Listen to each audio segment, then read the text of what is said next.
Thousands of people are protesting a professional bull riding event that's coming to Halifax this spring. More than 11,000 have added their names to this online petition titled "Ban the Barbaric Bull Riding Event in Halifax." The petition says, and we quote, "Subjecting animals to stress and fear for the sake of entertainment is unethical and unacceptable," end quote.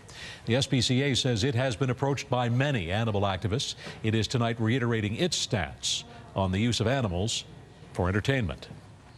The SPCA is opposed to training techniques or methods that cause the animal to act in a certain way, and that could be considered cruel or harmful to the animals. The Monster Energy Professional Bull Riding Tour is scheduled to stop at the Scotia Centre on May 26th.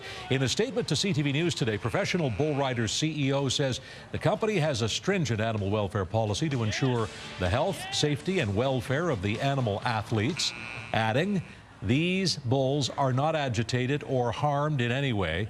They are genetically bred to buck like racehorses are bred to run fast." One of the East